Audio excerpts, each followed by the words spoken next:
Hi friends, welcome to our channel Ammi Chutney.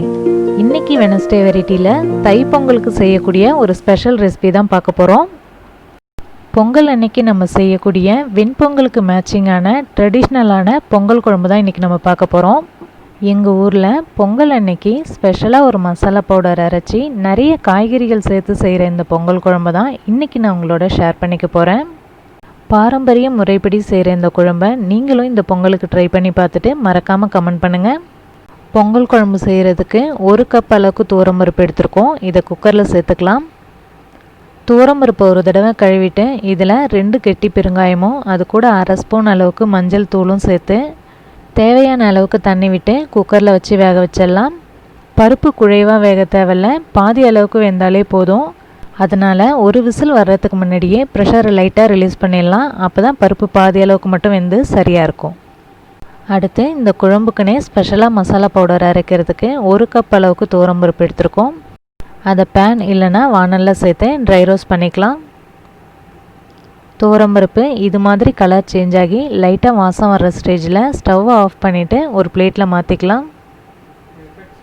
அதே பேன்லேயே 1/2 spoon அளவுக்கு மட்டும் எண்ணெய் சேர்த்து 1 கப் அளவுக்கு மல்லி சேர்த்துக்கலாம். மல்லி ரொம்ப நேரம் ரோஸ்ட் பண்ண தேவையில்ல, ஒரு 30 செகண்ட்ஸ் வரைக்கும் ரோஸ்ட் பண்ணாலே போதும். இப்போது மல்லி நல்லா ரோஸ்ட் ஆகிடுச்சு. இதையும் அதே பிளேட்லேயே மாற்றிக்கலாம். அதே பேன்லேயே 1/2 ஸ்பூன் அளவுக்கு மட்டும் எண்ணெய் சேர்த்து 2 ஸ்பூன் அளவுக்கு மிளகு சேர்த்துக்கலாம். இது கூடவே 1 ஸ்பூன் அளவுக்கு ஜீரகம் சேர்த்துக்கலாம். மல்லியும் ஜீரகமும் லைட்டாக ரோஸ்ட் பண்ணிக்கலாம். இதுலேருந்து 1-2 மிளகு வெடிக்க ஆரம்பிக்கும் போதே பிளேட்டில் மாற்றிக்கலாம். இந்த எல்லா பொருளையுமே ஃப்ளேமை சிம்மில் வச்சு தான் நம்ம ரோஸ்ட் பண்ணிக்கணும். மறுபடியும் 1/2 ஸ்பூன் எண்ணெய் சேர்த்து 4 கெட்டி பெருங்காயம் சேர்த்து வறுத்துக்கலாம். நான் ஏற்கனவே பெருங்காயத்தை வறுத்து வச்சுருக்கேன், அதனால் லைட்டாக வறுத்துக்கிறேன். நீங்கள் வறுக்காத பெருங்காயம் வச்சுருந்திங்கன்னா நல்லா வறுத்து எடுத்துக்கோங்க. கடைசியாக இந்த பொடிக்கு தேவையான காஞ்ச மிளகாயும் ரோஸ்ட் பண்ணி எடுத்துக்கலாம். இதில் 40 காஞ்ச மிளகாய் அளவுக்கு சேர்த்துருக்கோம். நம்ம செஞ்சிட்ருக்க இந்த மசாலா பொடி யூஸ் பண்ணி 2-3 தடவை பொங்கல் குழம்பு செய்யலாம். மிளகாய் ரோஸ்ட் ஆகிடுச்சு. இதையும் பிளேட்டில் சேர்த்துக்கலாம். மசாலா பொருள்லாம் நல்லா ஆறுனதுக்கப்புறமா 2 தடவையாக மிக்ஸி ஜாரில் சேர்த்து நைஸாக அரைச்சி எடுத்துக்கலாம். பொங்கல் குழம்போட ஸ்பெஷல் மசாலா பவுடர் ரெடி ஆகிடுச்சு. அடுத்து இந்த குழம்புல சேர்க்கறதுக்காக பரங்கிக்காய், மாங்காய், சக்கரவள்ளிக்கிழங்கு, அவரைக்காய், வாழைக்காய், கேரட், முள்ளங்கி, இது கூடவே 2 பச்சை கத்திரிக்காயும் வச்சுருக்கோம். இதையும் கட் பண்ணி சேர்த்துக்கலாம். இப்போது வேக வச்சுருந்த துவரம்பருப்புலேருந்து பாதி அளவுக்கு மட்டும் அந்த தண்ணியோடவே பாத்திரத்தில் சேர்த்துக்கலாம். நம்ம நிறைய காய்கறிகள் சேர்க்க போகிறோம், அதனால் அதெல்லாம் வேகிற அளவுக்கு தேவையான அளவுக்கு தண்ணி சேர்த்துட்டு கட் பண்ணி வச்சுருந்த காய்கறிகள்லாம் சேர்த்துடலாம். வாழைக்காய் ரொம்ப நேரம் வேகுன்றதுனால வாழைக்காயை சின்ன சின்ன பீசஸாக கட் பண்ணி சேர்த்துக்கலாம். சக்கரவள்ளிக்கிழங்கு, பரங்கிக்காய்லாம் சீக்கிரமாக வெந்துடும், அதனால் அதை பெரிய பீசஸாக கட் பண்ணி சேர்த்துக்கலாம். காய்கறிகள்லாம் சேர்த்து ஒரு கொதி வந்ததுக்கப்புறமா கத்திரிக்காயை கட் பண்ணி சேர்த்துக்கலாம். பருப்பு தண்ணியில் இந்த காய்கறிகள்லாம் வேகட்டும், மூடி வச்சு வேக வச்சிடலாம். பருப்பு தண்ணியில் இந்த காய்கறிகள்லாம் பாதி அளவுக்கு வெந்ததும் மீதி இருக்கிற துவரம்பருப்பையும் இதில் சேர்த்துடலாம். துவரம்பருப்பு அதிகமாக வெந்துடுச்சுன்னா குழம்பு தடன்னு ஆகிடும், அதனால தான் பாதி துவரம்பருப்பாக சேர்க்குறோம். இப்போ எல்லா துவரம்பருப்பையும் சேர்த்ததுக்கப்புறமா குழம்புக்கு தேவையான அளவுக்கு உப்பு சேர்த்துக்கலாம். துவரம்பருப்போடு சேர்ந்து காய்கறிகளும் இன்னும் கொஞ்சம் நேரம் வேகட்டும். இதை மூடி வச்சு வேக வச்சிடலாம். இப்போ பொங்கல் குழம்புக்கு தேவையான அளவுக்கு புளியை ஊற வச்சிடலாம். நம்ம நிறைய காய்கறிகள் சேர்த்துருக்கறனால ஒரு பெரிய லெமன் சைஸ் அளவுக்கு புளி எடுத்துருக்கோம். இதில் தேவையான அளவுக்கு மட்டும் தண்ணி சேர்த்து கரைச்சி வச்சுக்கலாம். துவரம்பருப்போடு சேர்ந்து காய்கறிகள்லாம் வெந்துடுச்சு. இந்த ஸ்டேஜில் பொங்கல் குழம்புக்குனே ஸ்பெஷலாக ரெடி பண்ணி வச்சுருக்கிறேன் அந்த மசாலா பவுடர் சேர்த்துடலாம்.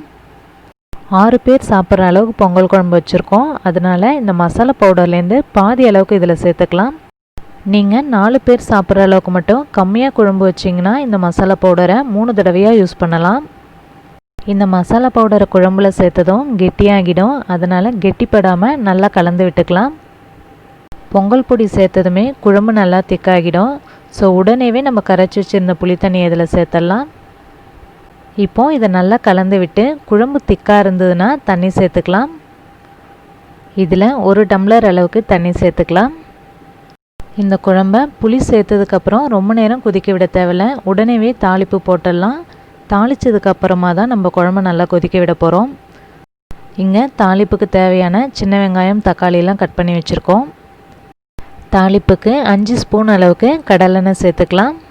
இந்த பொங்கல் குழம்புக்கு வடகம் போட்டு தாளித்தாதான் சூப்பராக இருக்கும். ஆனால் வடகம் இல்லாத டைமில் 1 ஸ்பூன் அளவுக்கு கடுகு, 1 ஸ்பூன் அளவுக்கு உளுத்தம்பருப்பு, அதோட 1/2 ஸ்பூன் அளவுக்கு ஜீரகமும் 1/2 ஸ்பூன் அளவுக்கு வெந்தயமும் சேர்த்து தாளிப்பு போட்டுக்கலாம்.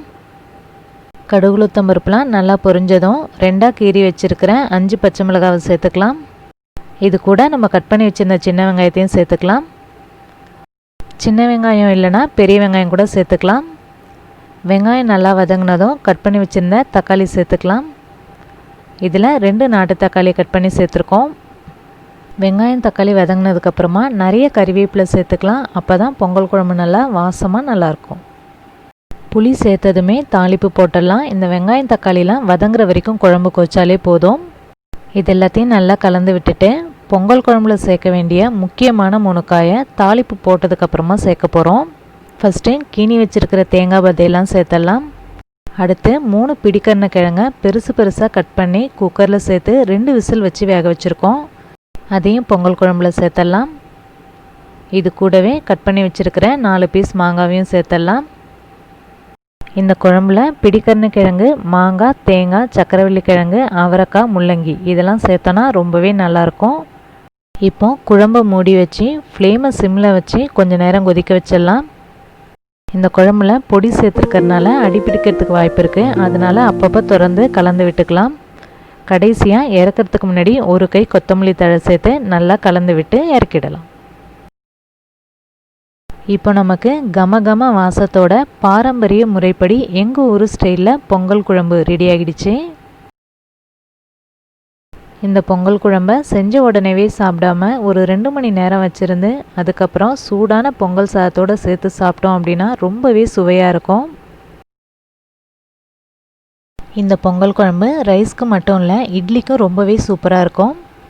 இந்த பொங்கல் குழம்பை அடுத்தடுத்த நாள் கூட வச்சு சாப்பிட்லாம், நல்லாயிருக்கும். இன்றைக்கி நம்ம பார்த்த இந்த பாரம்பரிய பொங்கல் குழம்பை ஒரு தடவை நீங்கள் வச்சு சாப்பிட்டு பார்த்தீங்கன்னா எல்லா பொங்கலுக்கும் இந்த பொங்கல் குழம்பு தான் வைப்பீங்க.